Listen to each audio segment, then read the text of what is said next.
John may not always pounce high, but his spirit soar. Human growth hormone. Welcome, ladies and gentlemen, to Slammin Stan, number 28. This is Vandal Drummond and Fredo Esparza. And Alfredo, before we get into anything, you must enlighten the uninformed about the bumper music you just played. That was We Hate School, sang by Terry Funk. That's the song that you guys were talking about the last show. I had no idea it would sound like that. This is the first time I ever heard Terry Funk's rendition of We Hate School. It is so unlike what I pictured. You know what we should do is just upload the whole album, and we'll just play that during the show. We'd probably gain more listeners if we did that, actually. Like every week, just like upload an album and just play the whole thing. Yeah, have that be the show. I think we'd get quite a following if we just if I just let my obnoxious voice kind of slow by the wayside. I think we might have a few more people turning into Slammin Stan every week. Did you hear the Carl Stern show, the recent one he did? I have not, but I'm looking forward to listening to it because among subjects is the great Ernie Ladd, who I have always been a great admirer of. He brought up your email. Oh, he did? The one about Chris Colt? Yes, but he didn't mention your name. I think you freaked him out. Did you mention he did porn and stuff? Did you mention you searched for his porn and all that stuff? Because I think you scared him. I think you might have freaked him out. I'm serious. Oh my God! No, I did not tell him about Lucky Pierre's appearance as Donkey Show Dominguez. No, not yours. Chris Colt. Chris Colt. Yeah. To bring that stuff up, or I guess somebody must have mentioned it on the website or something. Yeah, I brought up Chris Colt's porn, but I figured he looked up Chris Colt's porn career, so why would he be freaked out about somebody else looking it up? If he can do the research, so can I. He called you a perv. He didn't say you. He said perv. So he kind of tried not to point it towards you. Oh, that's too funny. I just thought that was funny when he said. Well, I was listening to him. I'm like, that's not cursed email because it kind of sounded like what you were bringing up the last show. And I thought totally. Okay, this is the thing I always find ironic. When somebody goes to the trouble of pointing out that somebody involved in pro wrestling is a perv. Okay, even back in the days when there's all these delusional hardcore fans who talked about the good old days when it was family entertainment. Look, guys, the wrestlers were never family entertainment type of people. A lot of them were pervs. They were not country gentlemen. They were not, they were not the noblest of creatures. I'm sorry, but they weren't. They were pervs. The whole business was pervs. I'm pretty tame compared to a number of them. I'm more perverted than some of them too. This is true. Kurt, you're defending your level of. I am. I'm a perv apologist. I'm not saying perversion is bad. I'm not saying porn is bad. I actually think porn is a wonderful thing if it's done correctly. I think erotic entertainment rocks. I do think 98% of it is done badly and blows, no pun intended. But it's a good thing Blog Talk Radio added this little feature at the top of the switchboard where it says "End Show Now." I think you click that button. You're looking for an out. You've been looking for an out for a long time. Well, one of my heroes is Annie Sprinkles, and I am unapologetic about that. And she's one of those icons that just, pretty much said, it's okay to be a perv. I'm not talking about a sexual criminal or anything like that. Just a good-natured perv. I just thought it was funny because he meant he read he was reading the email. I'm like, that's Kurt. Cause you knew right away. Yeah, I knew right away. I think Chris Colt was is the most fascinating individuals in the business of all time. And it kind of just seemed like Carl Stern just didn't really want to talk about it anymore. I think he was like, okay. Well, now I know what he was referring to when he said that one of the subjects was alternative lifestyles in professional wrestling. Yeah, well, the thing is, somebody earlier on the show asked, he read an email. Somebody asked him about that. It was completely. Oh, okay. That was a totally separate issue then. Yeah, it was a separate issue, which I thought was funny because I think people always assume that within wrestling, it's like I think that's where you don't. I mean, I don't think wrestlers are really as hung up on that sort of thing, you know. I think it's more the fans. Oh, definitely, easily. I mean, you know, they'll say stuff, but it's not as bad as some people make it out to be. No, totally. It's common as every other type of job that you're going to experience. Yeah, it's a diverse world out there, folks. I got to tell you, this last week has been one glorious week, and I think part of the reason is... Because of the Monday Night Wars, huh? Yes, it's because of the Monday Night Wars and because of the fact that I watched absolutely none of it. It's a beautiful week to turn your television set off, from what I understand. I had so much fun listening to the Brian and Vinny show, or Dave. No, I didn't listen to Brian and Vinny. I listened to Dave Meltzer. You got to listen to Brian and Vinny. Oh, I bet you that's even twice as entertaining as the rundown Dave Meltzer and Brian gave. That's the one I listened to, was Dave Meltzer and Brian Alvarez. Yeah, because Brian was toned down with Dave Meltzer. Oh, I have something to look forward to on my iPod. I know what I'm going to be running to on my iPod this week. Brian Alvarez, I believe, will be my muse as I run. With Vinny, he just doesn't, he's just, really nonstop, just rant, a really long rant about how bad it is. And, when I heard them describing the going-ons on TNA, the moment that sticks out the most is Hulk Hogan's daughter crying to him about how she doesn't want to lose him. Uh-huh. That sounded like it makes me almost wish that I DVR'd that show, but I am blissful that I did not. You know something? It wasn't as bad as they make it out to be. Yeah, you know what? I have to be honest with you. It wasn't as bad. It could have been worse. If you were to pick TNA shows, this was easily not the worst show they've ever done. Really? I mean, they've done way worse. I mean, it sounded comically bad. I mean, I got to tell you, it's not that I was purposely avoiding it. I've been running almost every night, going for long jogs. It's really cold and everything. And then I listen to the recaps of Raw. I listen to the recaps of TNA. And I think, wow, I made a good decision this week. Oh yeah, Raw was really skippable, and that really tells you how bad TNA was.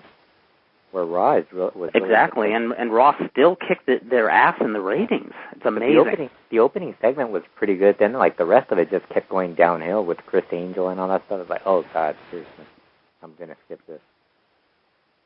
It really was bad. And you know some. I don't think they brought it up.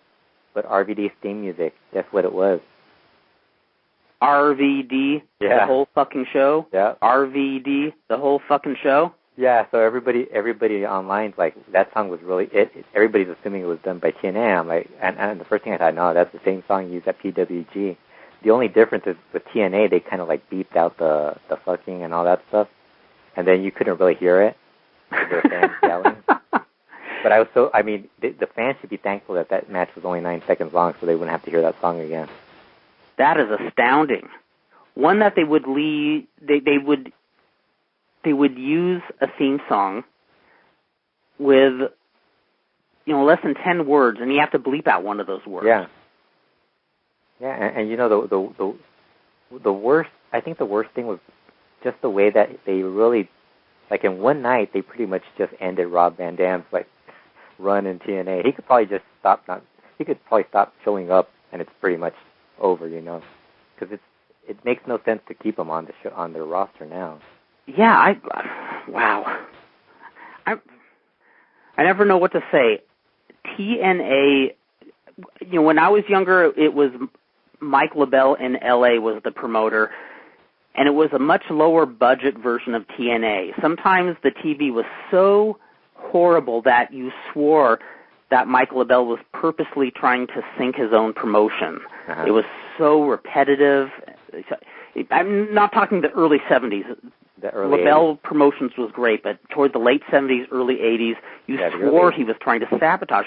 And now it's TNA. It looks like the same thing, but with a huge budget. And with the talent, business never ceases to amaze me. You know, and with talent, there's guys there that you would actually think, wow, these guys are pretty good, but then it's like they're already like just being wasted away on that show for some. It just speaks volumes when it's Hulk Hogan and Ric Flair, and you just can't really get interested in watching that.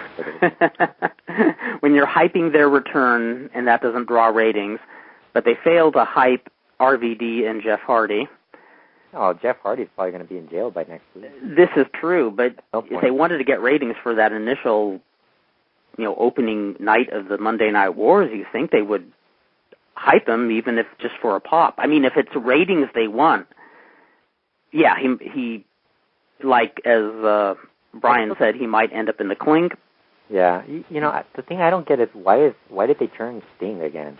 He just seems like the most the unwilling heel in pro wrestling, like the one guy who just has no interest in doing that, Yeah, why doesn't Vince Russo write books instead of book wrestling? Because when you write a book, you get to decide the whole plot.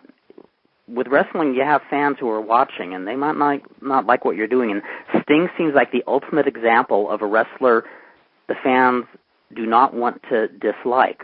So why turn him into a heel? They cheered him at one point. I'm sorry? They cheered him at one point during the show.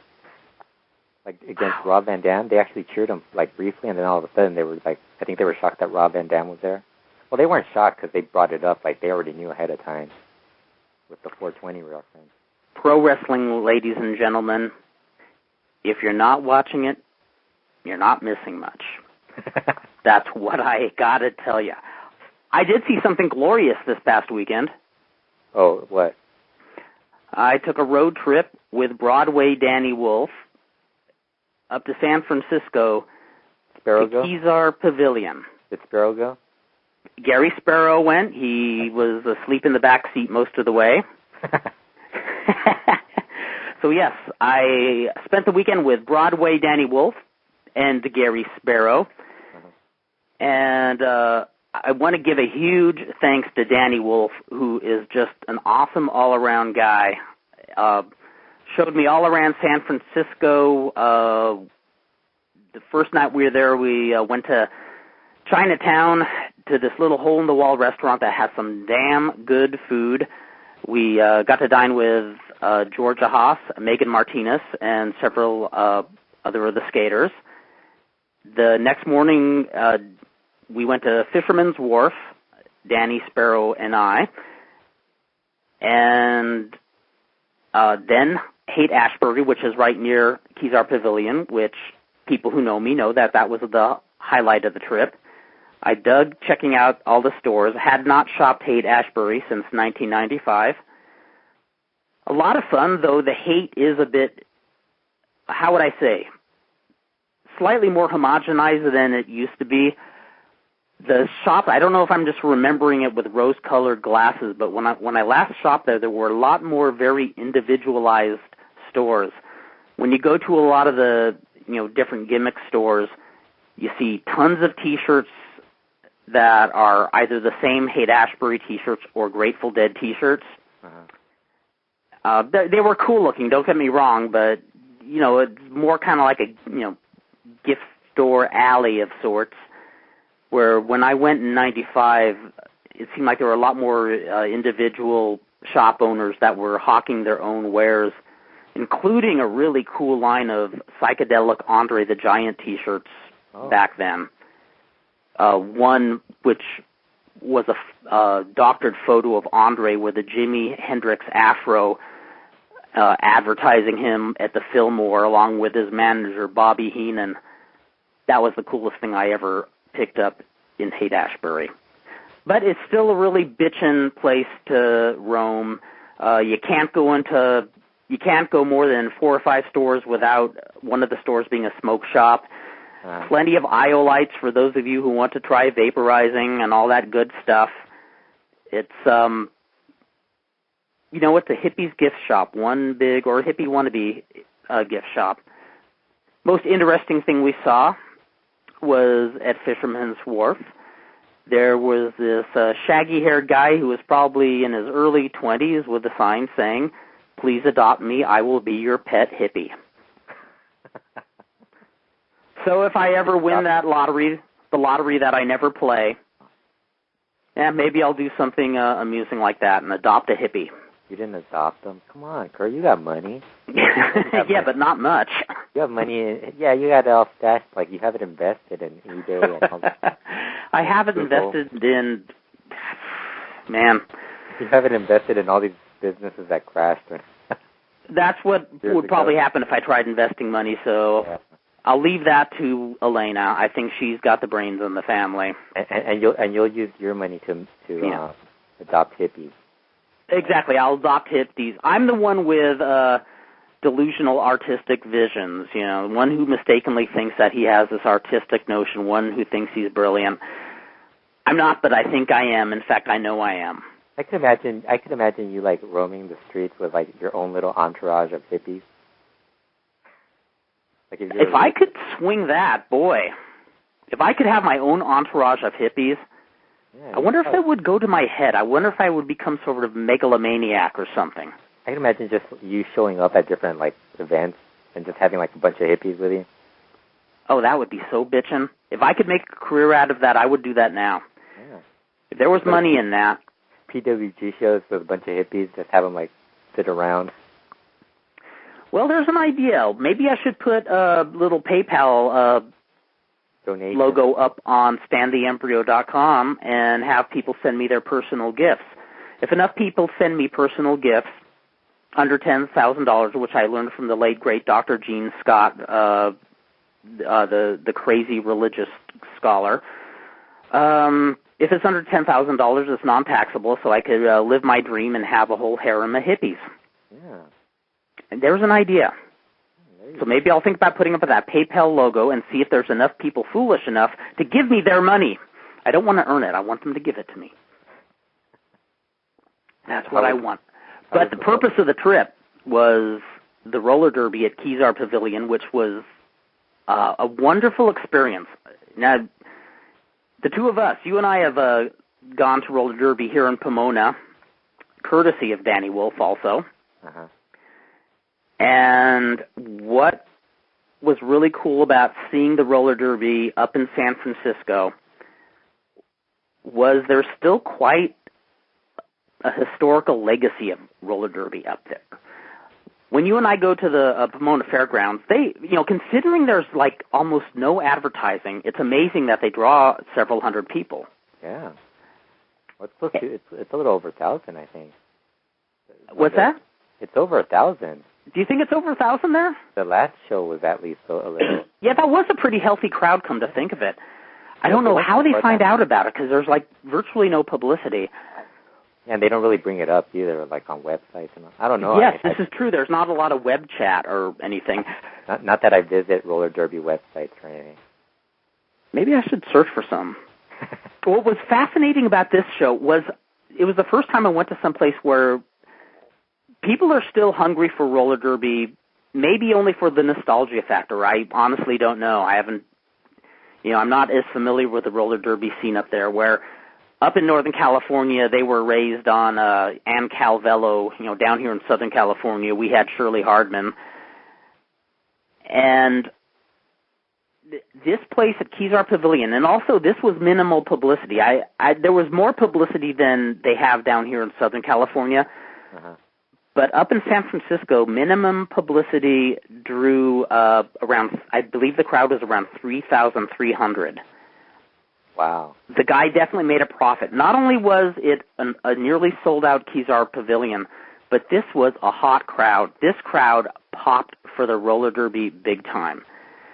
It didn't appear that they were coming to see any one particular skater. It's not like here in Pomona where it's like everybody knows each other practically. Yeah, exactly. No, these were fans. Yeah, there were probably some people who were familiar with the skaters, but no, these were fans coming to see the show. And they popped for everything, both the skating, the fighting. Every time a fight broke out, and it wasn't even anything too wild, just the women pulling each other's hairs, a few stray punches. These people popped for it big time, and the skaters looked like they were really motivated that night. Probably, I assume by the crowd. And even at the end when the Bay Bombers, who was the home team, did their come from behind, predictable finish where, they win by a few points, that place popped like crazy. Wow. It was really fascinating. It was really fun. Fascinating is not the right word. It was just sheer fun. Being in a packed arena, the first time I had been in a full arena where people are just hungry for roller derby. It was really fun to see people popping for it. And I really thought that, they're getting into it. This is really cool. I bet you shortly past halftime, they'll lose their steam. And they did lose a little bit of the audience. Some people started leaving early. But the majority stayed, and those who stayed popped till the very end. And just like in Pomona, the skaters spent a lot of time signing autographs and hanging out with the fans. I got my picture taken with Dave Mares. I don't know if you remember that, Cat. Has he skated here recently, or? Yeah, he's the heel who looks like Scorpio. Oh yeah, not okay, too cold Scorpio, but Scorpio Senior. Yeah, I know who he is. I remember. Yeah, and I went up and I told him that. I said, did anybody ever tell you look like the Mexican wrestler Scorpio? Oh, that's not like a compliment. Yes, it was. I told him it was. I told him that's no derogatory statement, and I told him he was an awesome fucking heel, which is true. He is a great heel. That's not a compliment. Come on, Kurt. That's like telling him he's ugly. But it's heel ugly. It's beautiful. Yeah, I know. But I mean, you made sure he knew it was a heel ugly, not. Oh yeah, yes. I emphasized the word heel. I guess the proper word in roller derby is red shirt, but heel comes naturally out of my mouth. It just spills. Did he know who Scorpio was? No, he did not. He did a search later. Motherfucker. And that's why I told him it was no derogatory statement. Yeah. He Google searched them, and he's like all pissed now. Well, the Google search we did is after the game, we went and had breakfast at a coffee shop called the Lucky Penny, where the skaters like to grab breakfast after the show. And Danny Wolf was telling me, I hope we get this one waitress. She raves about her favorite roller skater of all time, Bo Taylor. And I paused and said, oh, Bo Taylor? That doesn't sound familiar. Who's Bo Taylor? And Danny just smiled and said, I don't think there ever was a Bo Taylor, Kurt. And sure enough, we got there. We had that waitress, and she's telling all the skaters her favorite roller derby skater of all time were Shirley Hardman, who did exist and was both an awesome heel and an awesome babyface, and Bo Taylor. Well, maybe she's confusing the names, or maybe it's. That's what I was wondering. But she says Bo Taylor still comes into the coffee shop almost every morning. Oh, okay. And Danny Wolf asked every skater who was at the coffee shop that night, do you remember a Bo Taylor? None of them did. And when I got home, my curiosity, I Googled, Yahoo'd, and Binged the name Bo Taylor along the word with roller derby. Absolutely nothing. I found more information on Lola Kiss than I did Bo Taylor. I found a lot of Bo Taylors, but none of them were roller skaters. Wasn't there a wrestler called Bo Taylor? I think there was a wrestler called. Well, if there isn't one, if there hasn't been one, there will be one on the next Incredibly Strange Wrestling show, whenever that may be, if it ever may be, along with Ace Womack. Ace Womack is the other wrestler that I've been always looking for evidence, because in 1982, Dr. Jerry was stumbling around his hotel room. Dr. Jerry Graham told about the ingrate promoter he worked for who gave him nothing in return, and one of the things he said was, I even brought him Ace Womack. The man so tough that Vince McMahon Sr. paid him $50,000 a year not to wrestle. And ever since then, I've been looking for proof of Ace Womack, and I have found nothing. But I believe he exists. He's probably married to Bo Taylor, and they go to the Lucky Penny coffee shop in San Francisco every morning. I think they're wealthy and live in Texas, actually. Seriously, Ace Womack and Bo Taylor? You're right, Ace Womack and Bo Taylor. Yeah, that has to be a Texas couple. That's a Texas couple right there. Okay, that's inspirational alone. I must call Eric Hayden. Okay, everybody there, even those of you who don't know Eric Hayden, look up the number for the store Hollywood Book and Poster in Hollywood, California. Call Eric Hayden and say that you demand your Incredibly Strange Wrestling, and that with his help we can book the show because Vandal Drummond, Dan Farron, Johnny Legend, and Danny Wolf are all too lazy to, but he can come through. And the whole inspiration behind another Incredibly Strange Wrestling show would be the debut of the tag team, Ace Womack and Bo Taylor, managed by Broadway Danny Wolf. Who's gonna wrestle at the next Incredibly Strange Wrestling show, or Rock and Wrestling show, considering like everybody seems to be disappearing nowadays, getting in trouble. Yeah, and besides, I'm getting too old. Yeah, like everybody that used to be on the shows, I can't even remember like who was on the last show. On the last show, well, there was Craze. Yeah, I think he's coming back. Yeah, he is. Yeah.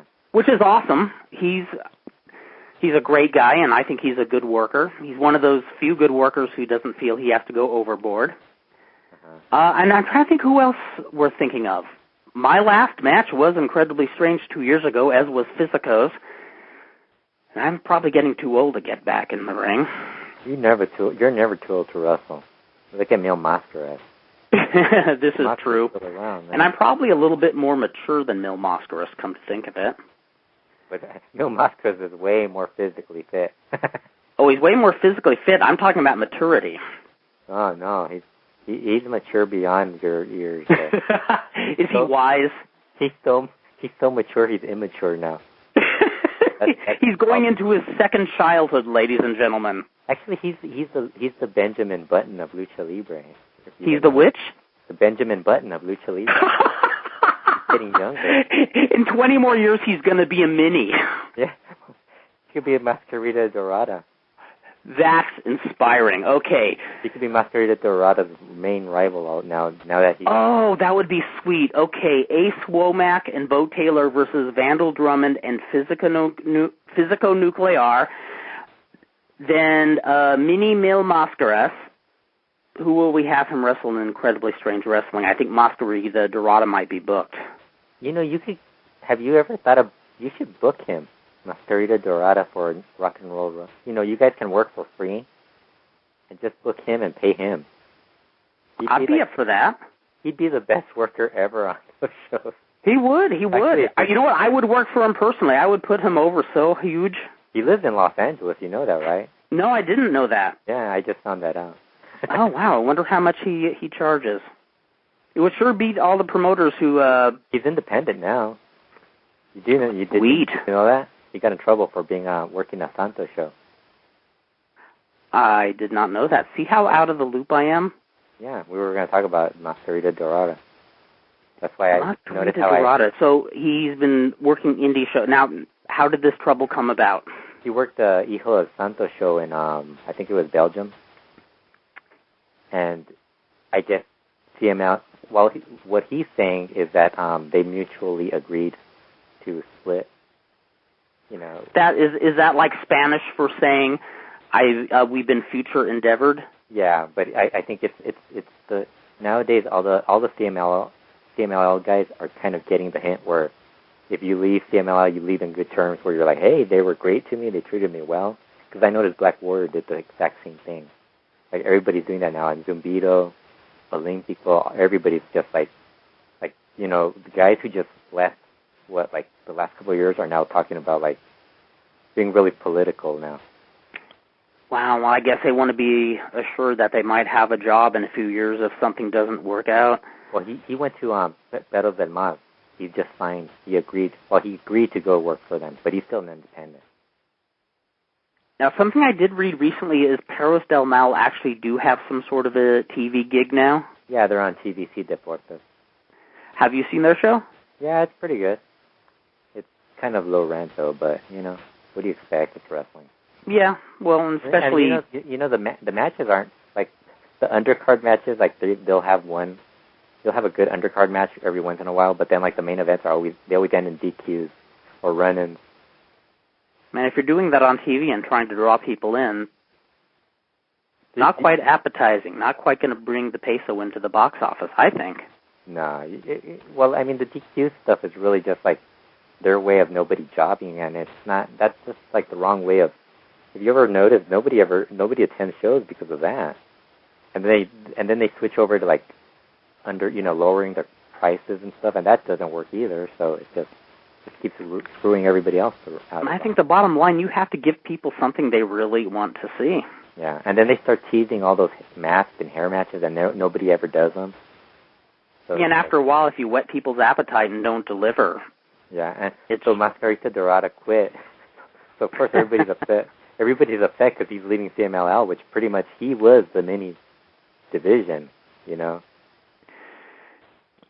Now, people leaving and, as you're saying, being politically friendly about it, do you think it's just the climate of the times, the economy, or... I think with him it's the economy, because he said when he spoke to Paco Alonso, he said that he had to feed his family.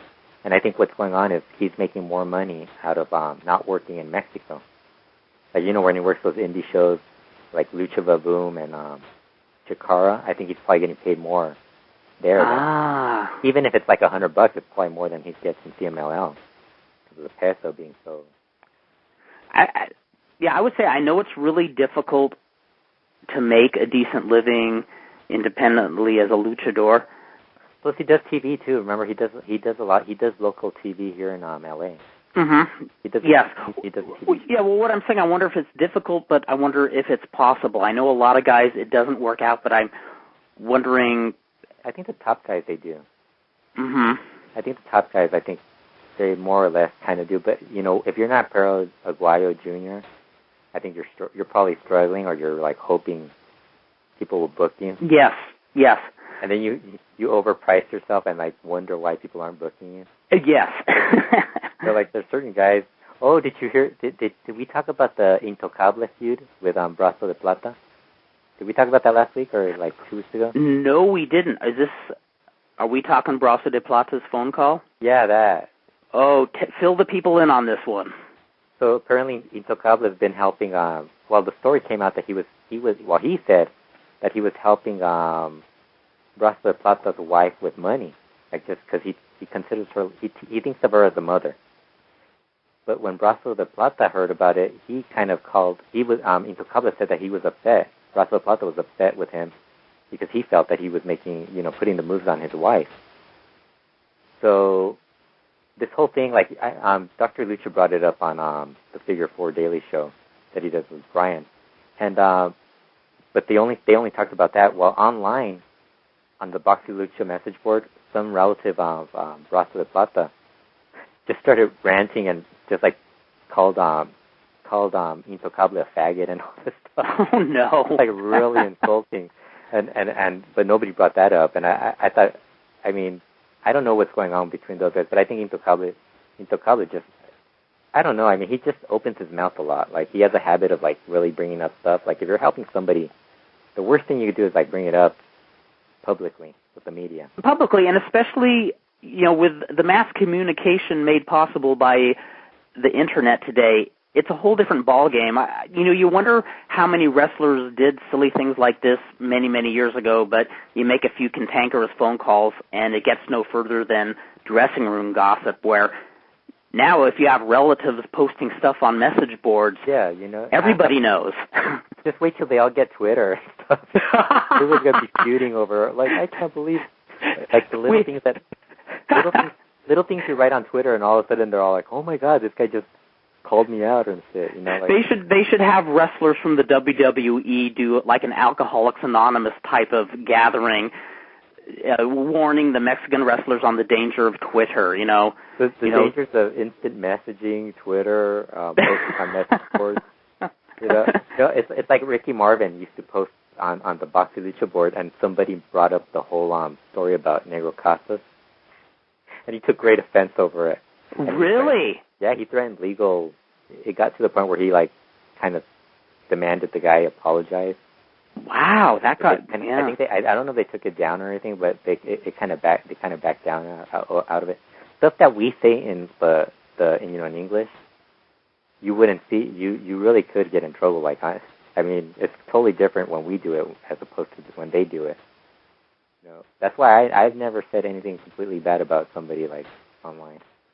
Yeah, you know, you always want to watch your step. I mean, you know, I totally love that urban legend website that we talked about in one of the earliest episodes of Slammin Stan, but I don't think I want to post one of those myself. I mean, so much inflammatory stuff where I wouldn't go there. Well, you know, this whole thing with, and then the one thing, we don't even know if it was a part of, I mean, the only people that would know is the Boxy, whoever administrates the Boxy Lucha forums, if it's really a relative, you know, because we don't know. Anybody can just, like, Familia Alvarado or whatever the username was. Well, in fact, isn't that the gist of the Awesome Kong lawsuit against Bubba the Love Sponge? Yeah, and there's another one right there. How did she even think that, oh, yeah, he did this? You know, you don't know. You got to make sure that you have, like, the phone number and all this. Exactly. You know, I mean, one thing impressive about this day and age is if you do go calling people up and leaving obscene messages, it's a lot easier to trace than it was 20 years ago. Yeah. So I'm guessing Awesome Kong must have proof, or, like, I don't think it's like that. I don't know if she kind of got like, attacking somebody over saying a lot of bad things about what happened to Haiti. I can understand. I can understand, like, being upset about it, but, like, just beating the shit out of somebody kind of seems a little.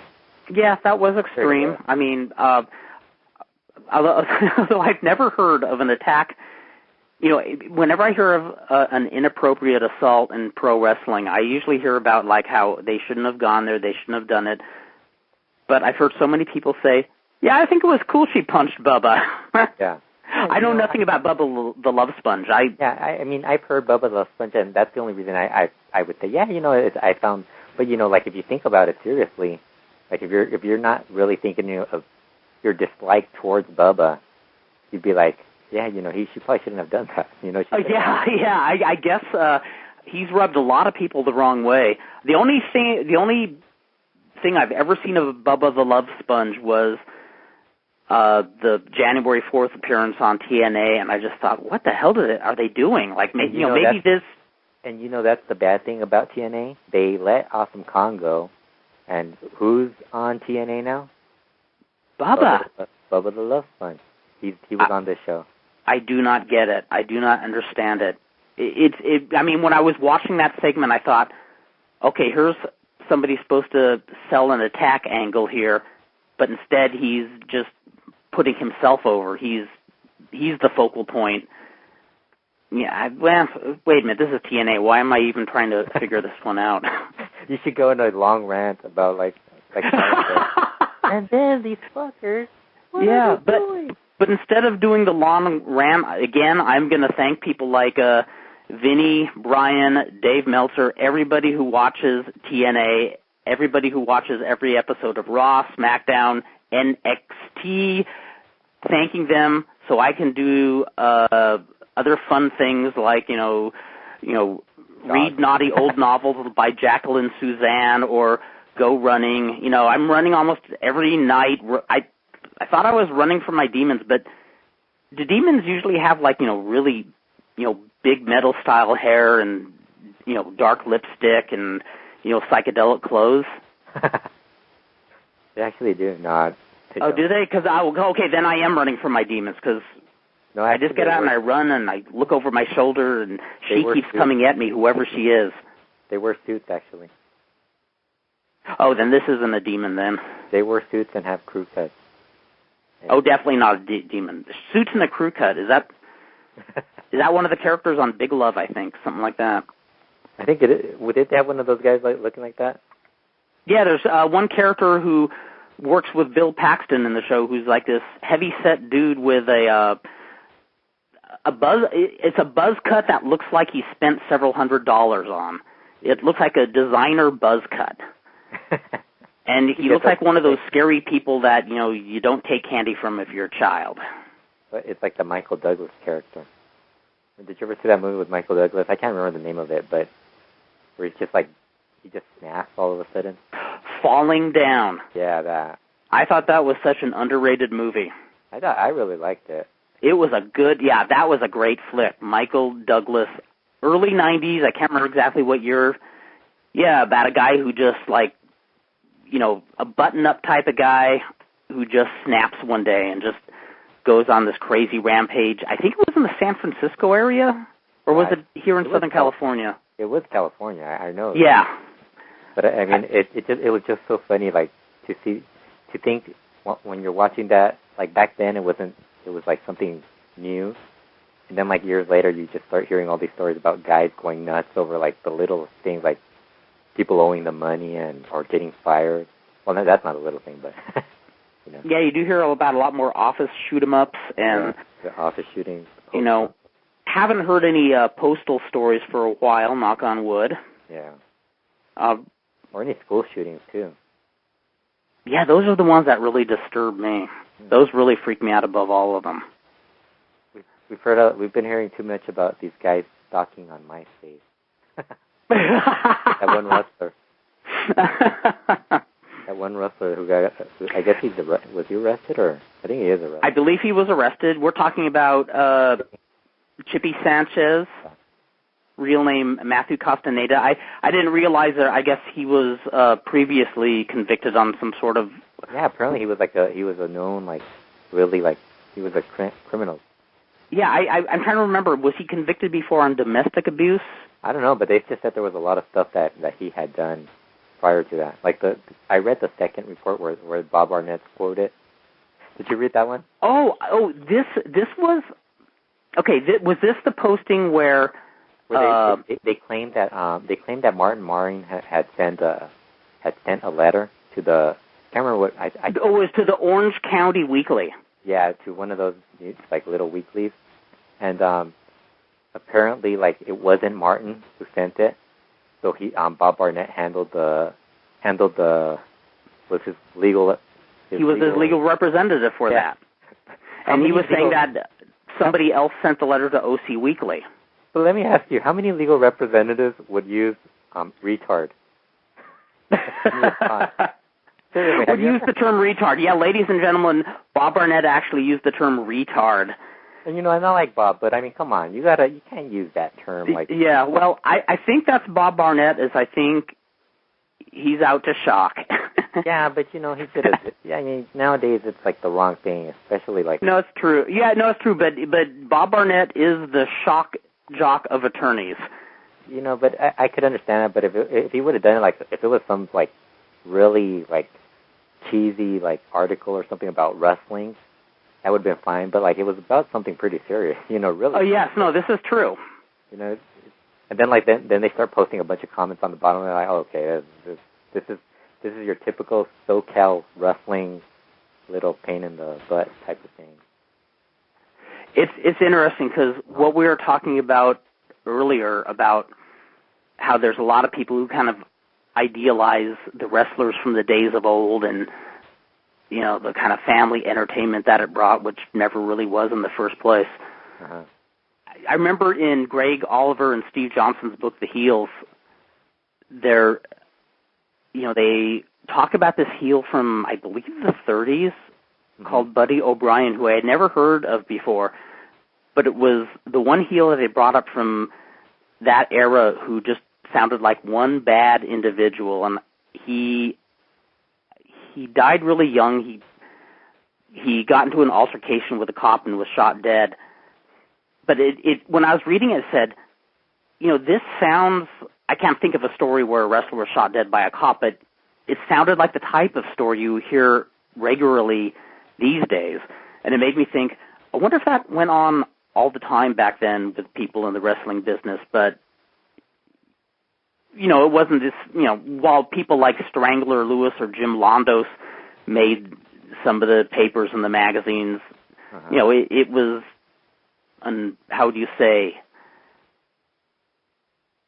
wrestling was, not a mainstream gig back then. There was a lot of underground, and I wonder if there was, a lot of that stuff going on back then as it is now.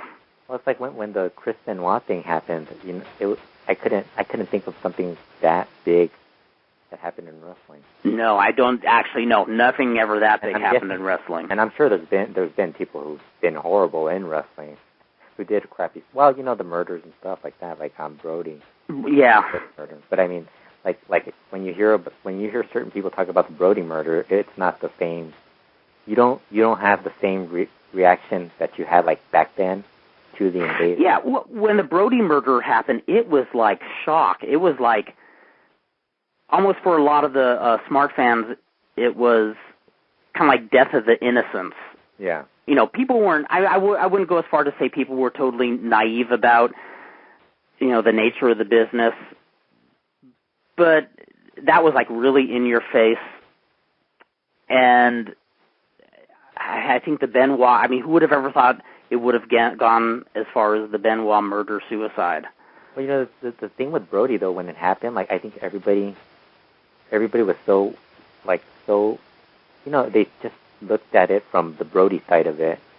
And then when you start hearing other people talk about how Brody was a bully and stuff, and then you kind of think, well, maybe there was an argument, and Invader, he can't, obviously he's, like, way smaller than Brody. No, that's true. The truth is, we'll never know what happened. Yeah, in a real fight, you just don't know what's going to happen. So unless somebody's there, we'll never know. Unless the only people that know are the people that were in that particular portion, part of the building. Exactly. We'll never know the definitive truth. And it's like you just pointed out, in both of the biographies written on Brody in the last few years, each of them bring up the fact that he could be a bit of a bully, especially with Jose Gonzalez. I guess there was a bit of a history of him pushing him around.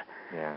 And that's, not defending Jose Gonzalez or anything, but yeah, I think somebody like Brody, especially such a rebel figure back then, a lot of the smart fans, myself included, kind of idealized him. Yeah, because of the rebellion, being the individual and stuff. Exactly. Somebody who's willing to stand up to the promoters and, in a way that's cool, but at the same time, I know promoters aren't the most revered people in the world, but at the same time, it does work both ways, and a wrestler who's difficult to work with is difficult to work with, period. I'm waiting for you to get an email from someone asking you what would have happened to Bruiser Brody if he wouldn't have died. Have you noticed how many times people ask that on every single podcast? Right? Yeah, I don't know if it's just because I've heard them for so many years, but all those speculative questions start to drive me crazy nowadays. One of the most recent ones was asking, how would have it turned out for Kerry Von Erich had he not succumbed to his addictions? Yeah, that's been. I've heard that like on 2 or 3 shows. I heard it on I think Meltzer's show, and then there was another show where they brought that up. Yeah, and addiction took his life. Took over his career at such an early stage. It's almost you almost can't speculate. Yeah, it's hard to speculate. Because it was 85, 86 right there, where it was already like he had the accident in 86, wasn't it? 86 or 85? No, it's 86 or 87. 86. I think it's 86 then. Yeah. It's 87. But what would have happened had not all those pitfalls happened? Who knows? Nobody knows. We should do a show where we just talk about what would have happened, like if Magnum TA wouldn't have been in a car accident. And we should just let our imaginations run wild. Like with Bruiser Brody, we'll say he ran for president in the Caveman Party, and Eric Embry became WCW heavyweight champion. What would have happened if Eric Embry would have booked WCW Nitro? He would have like T.Y. Chu High feuding with Hulk Hogan. Would WWE still be on top if they hired Chris Colt and Dr. Jerry Graham to be its bookers instead of John Laurinaitis?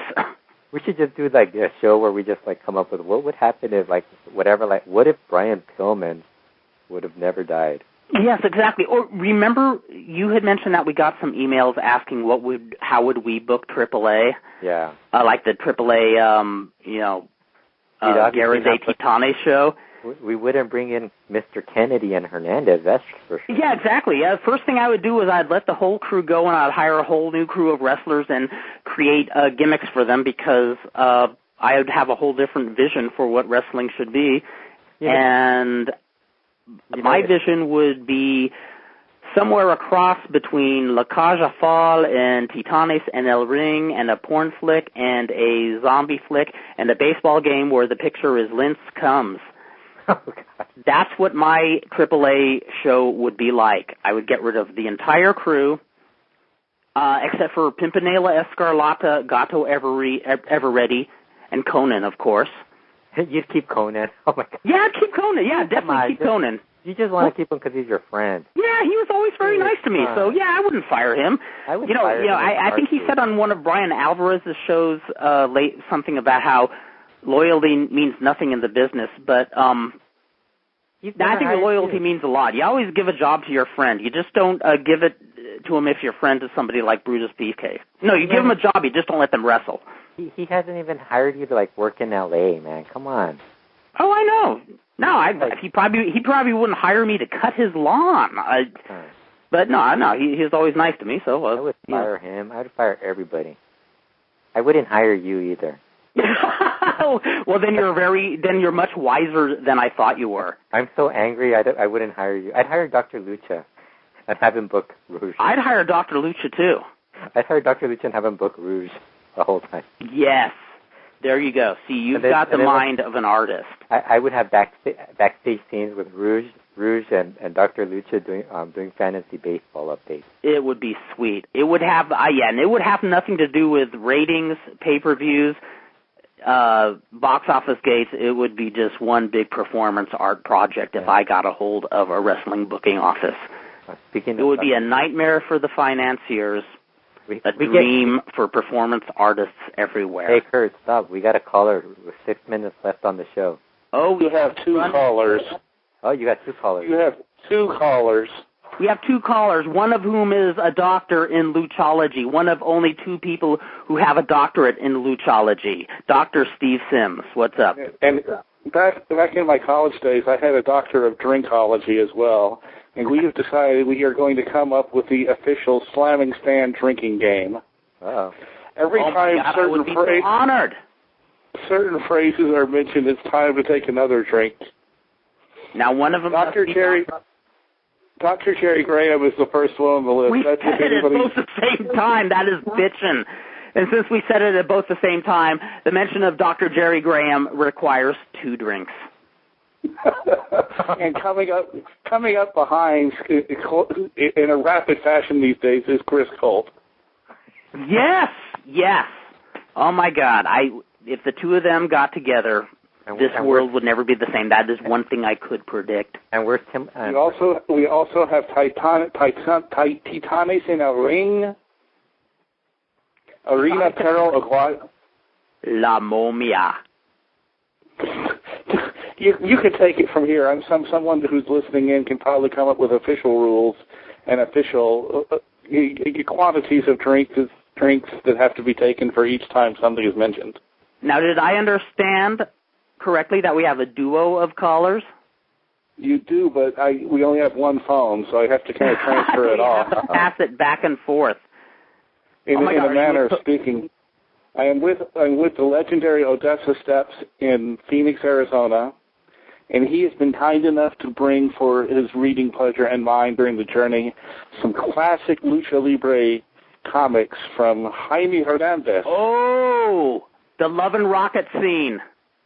Yes, in fact, he's brought the entire collection ever created of Whoa Nelly.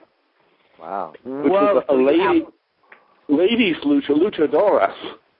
Yes, Reina Titanion. The greatest... Three comic series that ends, well, I won't spoil the ending, but it wraps up in an unusual fashion in a battle royal. And for those of you people who have not checked out Jaime Hernandez's Whoa Nelly comics, it is the most bitchin' comics about wrestling ever. Features...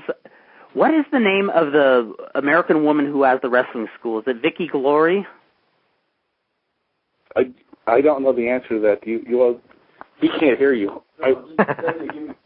Yes, because he's listening to the feed on the radio and on the internet. And for some reason, Blog Talk Radio obviously fears what you guys will say is they've got you on a 14-second delay. Damn, one of these days we are going to have to buy our own radio station, our own podcast. Yes, I know. Fredo is going to start screaming out something that just will get you all kicked off the air and thrown in jail and have to watch TNA every week for the rest of your lives. I like his notion. I like his notion of me becoming a cult leader of hippies. That's one way. There are those who would say, yes, you've already done it. And, of course, I would change my name to either Hippie Jimmy or Hippie Hair. That would just be a given. See, for those people who did not get to see it in its original prime, you have a webpage now called StanTheEmbryo.com, and Alfredo has LuchaWorld.com, but there used to be a physico-nuclear site. There was, and somehow it evaporated into the universe, sunken into a black hole. So Stan the Embryo. And nobody who ever visited it was ever the same and can remember just how interesting the site was. Well, Dr. The adventures of physico-nuclear, he had more adventures than all human beings put together. This is true. In fact, Dr. Lucha, are you suggesting that maybe I should send some of that literature onto StanTheEmbryo.com? I don't know that it even exists anymore. Maybe somebody somewhere archived. Oh, my God. I'll have to ask the other doctor in Luchology, Dr. Hermester Barrington, and see if he can dig up any of those antiquities. They're antiquities. Do you realize that? That was like years ago now. 10 years ago. 10 years ago, right before the death match of La Fuente. That's right. When Physical was holed up in his secret underground cave below the Allen Hotel in Fullerton, California. The Allen Hotel, which is no longer there, but I think the secret hideout still is, and maybe that's how Dr. Barrington found out about him. Now, that was right across the street from Fullerton. That was close to Fullerton High School, right? And now he's a high school teacher. I wonder if there's a connection there. There must be. Yeah, how did he get that doctorate? Professional wrestlers and high school girls. Professional wrestlers and high school girls. No physico-nuclear is noble. No, he's an exemplar of all things that are perfection. That's right. He would not chase high school girls. He's a good boy. He is, or a good man. He would wait till their 18th birthday. That's right. He attends their graduation so he can expedite things as soon as they walk the aisle. Anyway, I was on the show last week, and Fredo, it was I who voted for all los canceberos except for Virus. That was my vote. Did you vote for I didn't know you weren't supposed to do that. But let me put Odessa on this. It is a very rare treat to have him on the podcast. I will sign off and join you guys next week. But here he can join for a rare appearance. Okay. Awesome. Yeah, for once I'm not at work when there's actually a show. This is great, and you're coming in really well. Yeah, it's Dr. Lucha's phone. I did not know that you hook up with Dr. Lucha during spring training. This is totally bitchin'. Plus, I did not realize you are a thorough Hernandez Brothers fan. Yeah, I was told him today that we did a show in the late 90s or early 2000s, like a comic show in D.C. It's called the Small Press Expo, which is, for independent comics and such. And the Hernandez brothers were there, and I got Jaime to do, a sketch of a headshot of just a sort of random luchador with some sort of weird. If I can find it, I will scan it and send you a copy. That is sweet. That is awesome. Their body of work is just so incredible. Everything from the Tales of Palomar by Gilbert to the various wrestling tales by Jaime, Maggie and Hopi, the Mechanics, all that stuff. By the way, her name is Vicky Glory. That's right. Maggie I thought Dance. it was something along those lines. Yeah, I was looking in the issues that I brought with me, and I mean, she's just always called Vicky, and I had to look up what her last name was because I couldn't remember what it was. Yeah, those were absolutely, the two of them, you know, a lot of people have said this before, a lot of people dig Jaime's stuff for his artwork, and a lot of people dig Gilbert's trip for his storytelling. And I hate to just sound like I'm mimicking everybody else, but it's so true. I mean, Jaime's stuff his drawings are just so incredible to just look at, even if there wasn't a story behind them. And Gilbert's storytelling with all the characters, you know, like Luba, are, you know, man, now I'm getting a hankering to read some of them again. Well, all of that stuff has been re-released in the last couple of years in big, thick trades, so it's fairly easy to find from, like, at a comic store now. Yeah, I'll have to start digging them up. I have a couple of the collections, like Chelos Burden, one of the Mechanics collections. Well, it's funny because I was showing Dr. Lucha the Wonelli miniseries, and he was talking about, he was like, you don't often see somebody putting a figure 4 on somebody in a comic, and I said, the thing that I always liked about his wrestling stuff is, like, you've seen, like, various wrestling depicted in comics over the years, done by people who didn't necessarily know the business, but, like, his stuff is always drawn by somebody you know who knows what they're doing, because, like, everything looks accurate when it's drawn. Exactly. Both the brothers were guys who grew up on Southern California wrestling. I mean, the Whoa Nelly title was taken specifically from Dick Lane's cry on the championship wrestling shows. That was Dick Lane's tagline, was Whoa Nelly, just like Gene LaBelle's Wow. And in fact, they had like an offshoot of him called, I think, Dick Baines in the comics. And probably the only thing that maybe they weren't dead on was I got the feeling they thought Dick Lane was somehow one of the bookers, which he was not. I'm sorry? Yeah, I was just going to say, the one weird thing about this series when you read it is, if you read it carefully, you sort of get the impression that, like, things are shoots. But it's like things are booked, but then they talk about, like, how hard the matches were and, you know, I can't believe you won, or things. It's like, if you read it one way, it sounds like it's a shoot, and if you read it another way, it sounds like it's a work. So it's sort of interesting. Exactly. I know there were times you got got the idea. Yeah, he's portraying it as a work or a shoot or somewhere in between, because they would have plots where a girl is getting a push where it's clearly a work, and then she gets humbled when her head gets too big, which actually is a very dead-on observation of the biz. Sounds like they should be booking TNA. They would make a lot. If you had the Hernandez brothers booking TNA, it would make a lot more sense. Yeah. Believe me. Well, I've always said is that, like, the number of parallels between, like, the comic biz and the wrestling biz, like, there's so many similarities, and I know so many people in one business that, like, are fans of the other. And it's like, and then it's always weird when I found out that, like, people are friends, like, I have friends that are in both, and they know each other too, and I was like, wow, I didn't know you knew so-and-so, or, like... Yeah, it's true. There's all these overlappings that you would never, guess cross each other's paths, but it happens. And Gilbert Hernandez actually was... Stephen De Leon, who unfortunately passed away in 2004, he was good friends with Gilbert and was actually learning the whole, cartoon art from Gilbert. I don't know if that's the correct term. It's getting late. I'm getting punchy, but Stephen was a hell of an artist, and it's a shame he never got anything published before he passed away.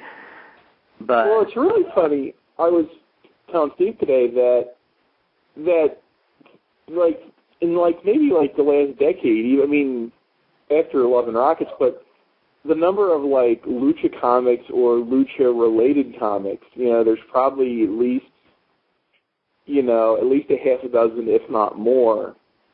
So it's sort of funny how those things have like sort of immersed themselves, because there's you guys may or may not know him. There's a guy named Rafael Navarro who does a book called Sonambulo. I don't think I heard of him.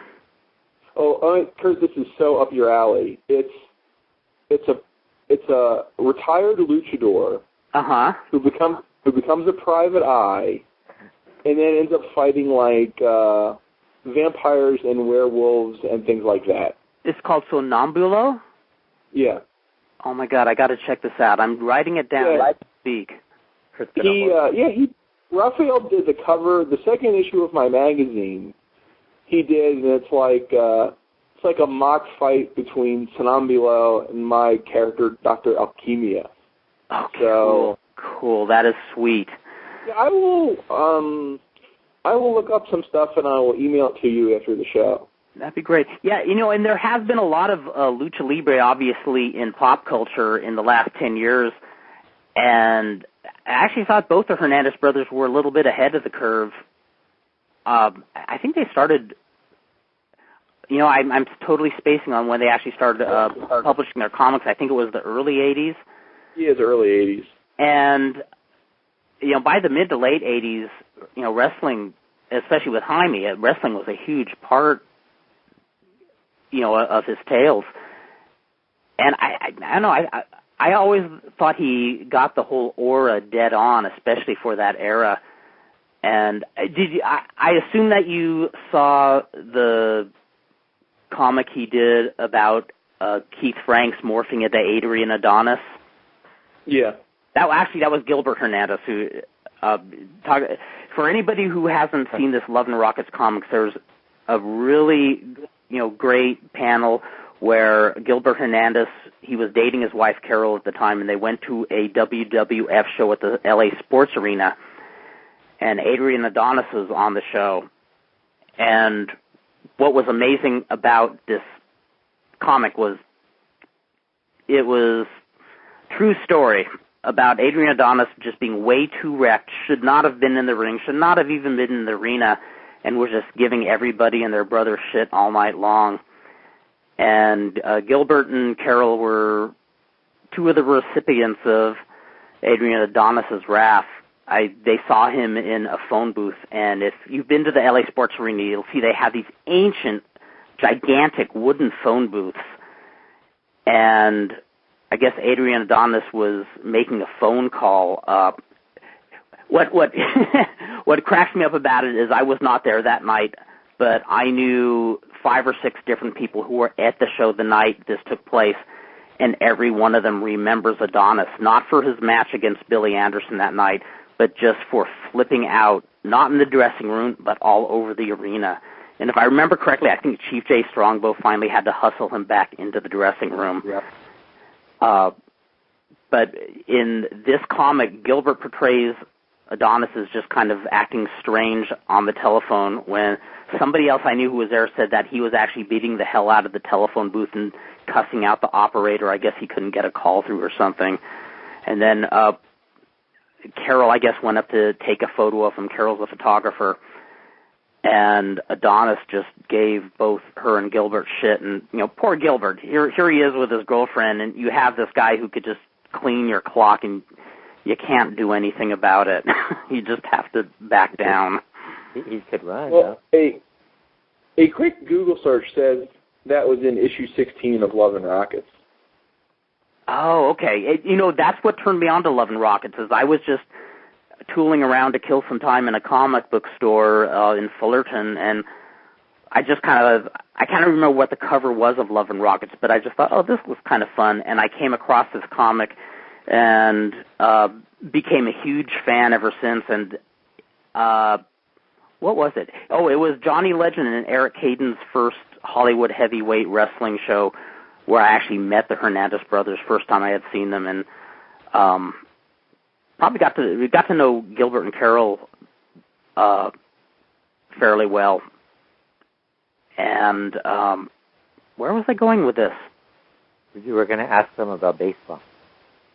Baseball, yes. Baseball. Since I'm rambling like an idiot now and it's getting late, Odessasteps, have you guys seen any sign of Lince Comes yet? No, but let's see. Are we seeing the Giants at all? Who are we seeing on Saturday? Who'd you go see today? Well, I know tomorrow it is Kansas City. So you will be seeing the Giants? I believe we are seeing the Giants on Saturday, so Lince Comes may be pitching. Uh-oh. Oh, too cool. Okay, what I want you guys to do is see if you can find a Giants jersey with Lince Comes' name on it. There's got to be a store somewhere around that sells incense.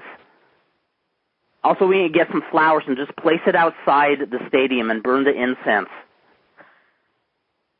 And, no, you got to come up with some sort of chant for Lince Comes. This guy is the greatest baseball player of all time. I guarantee it. They should burn the jersey. Come on. The Giants. That's true. We're not supposed to root for the Giants. What's wrong with you, Kurt? Yeah, but this is Lince Comes. Yeah, it doesn't matter. He is on a higher plane than other baseball players. He's no Vicente Padilla.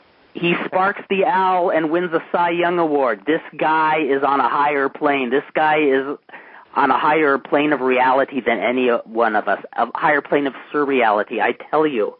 You know one thing. He's no Rob Van Dam. There's only one Rob Van Dam, and there's only one Rob Van Dam theme song. God damn it! And I wish that was not true. Well, yeah, that's true. Odessasteps, do you know the lyrics to Rob Van Dam's theme song? No, I do not. It takes a long time to memorize. It takes almost as long to memorize as a poem like Rhyme of the Ancient Mariner.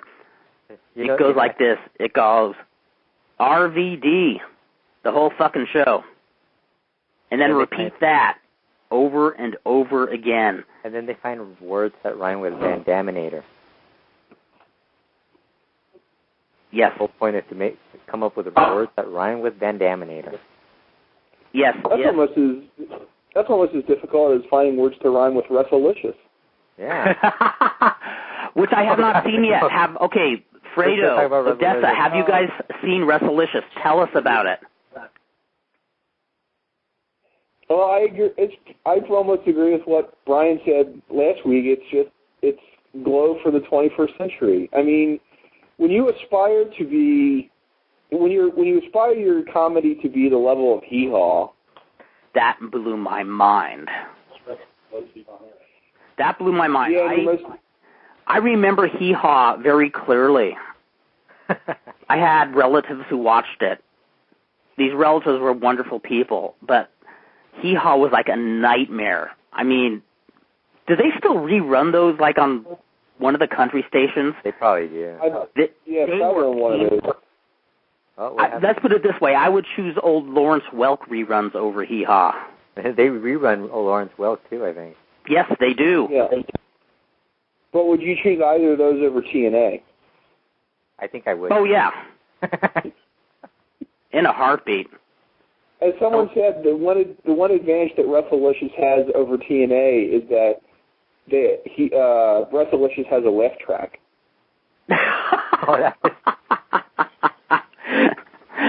Oh, Lord. Oh, man. I mean, I tried watching the recent episode that they put on 3 or 4 days, the website. I just couldn't finish that show. Oh, Lord. I mean, I'm sorry. It's really bad. I mean, even... Well, the funny thing is that, a bunch of the women on there are like regular, female workers who would just really goofy gimmicks. So, in theory, some of the matches shouldn't be horrible. But the first week they certainly were. Yeah. Yes, but when you think about it, it's not just their work rate in the ring that does it. When you're doing something that campy, it's in the hands of the performers, but even more so, whoever is booking or writing this stuff. I mean, I can't keep myself for not already seeing this. It's already becoming the stuff of lore. Now, well, when you see it, you wonder. The ring actually looks like like it's not really even made to be worked in. Like, if I remember right, rings. well, if I remember right, the ropes are just like so amazingly loose that I don't think you could probably even bounce off them. Oh Lord, I've seen that before actually. They're very pink too. Yeah, very pink.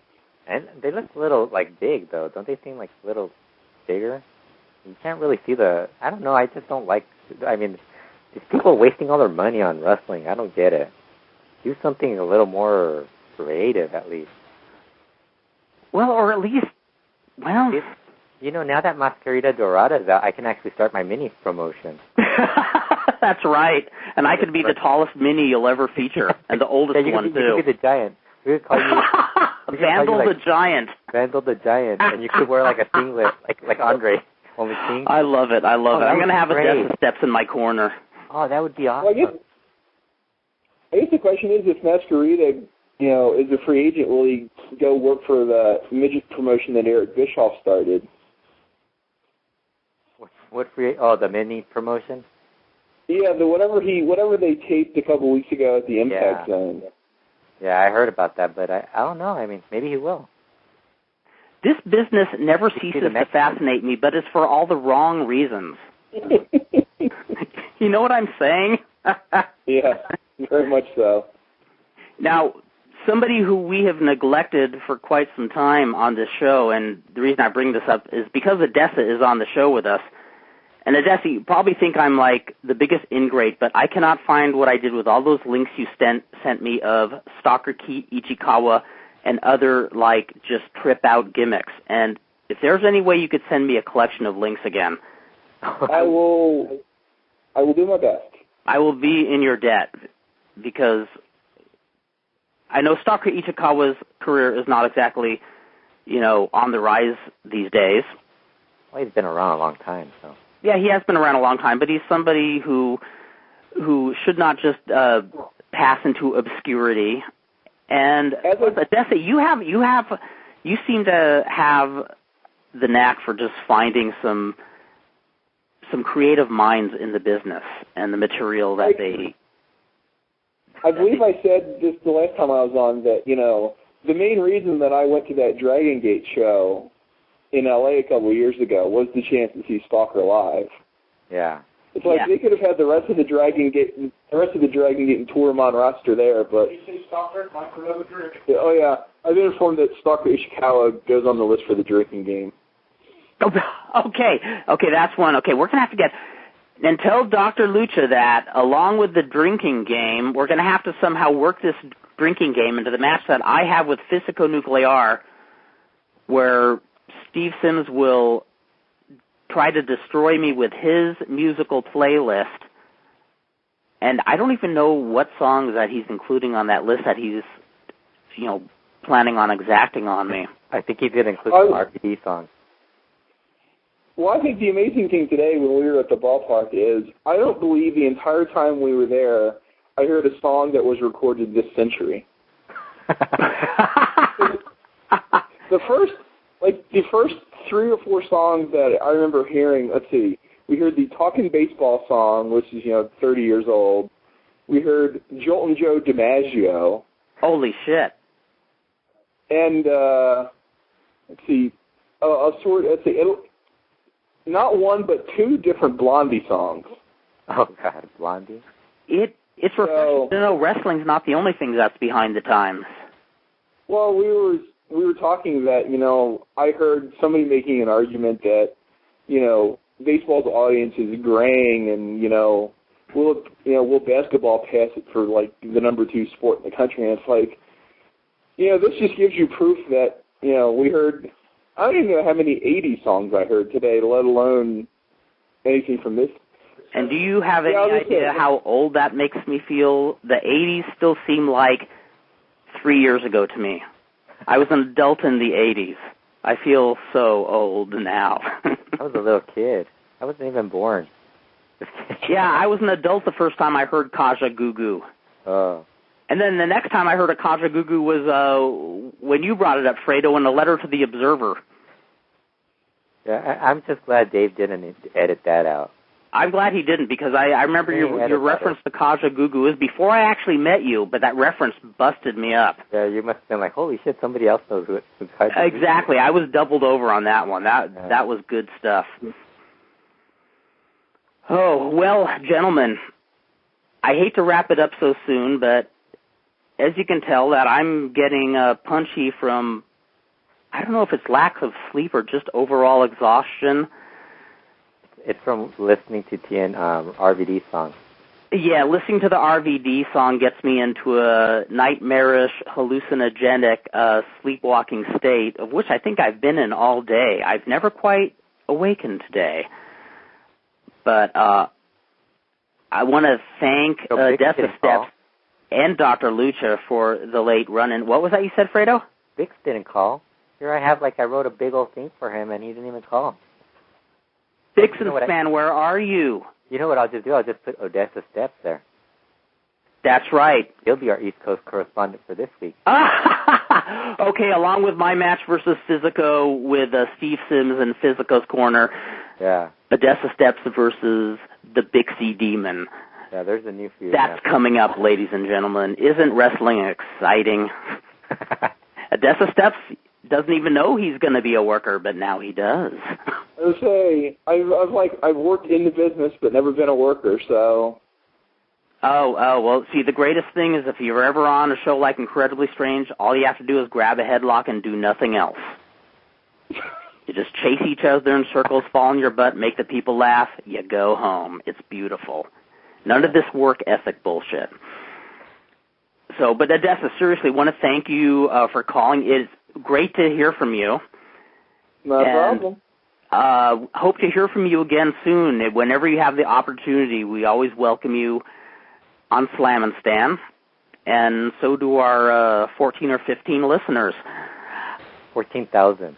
14,000, that's right. I underestimate greatly. We're on iTunes.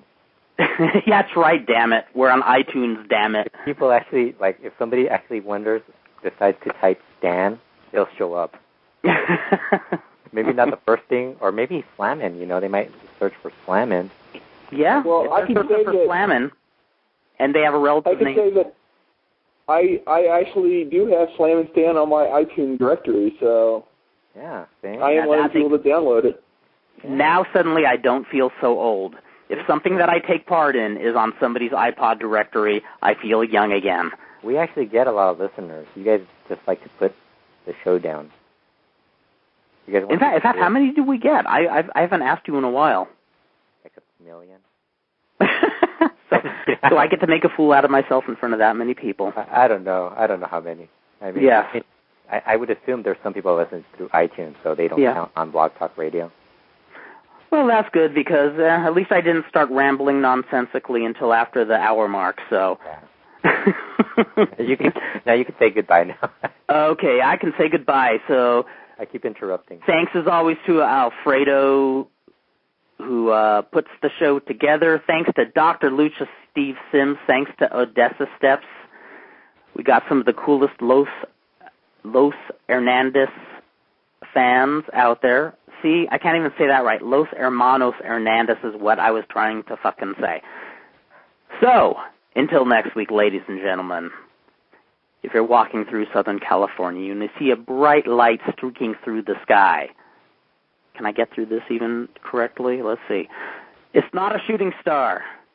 It's a heavenly handful of Moncel's powder. Take it easy, my babies. Bye.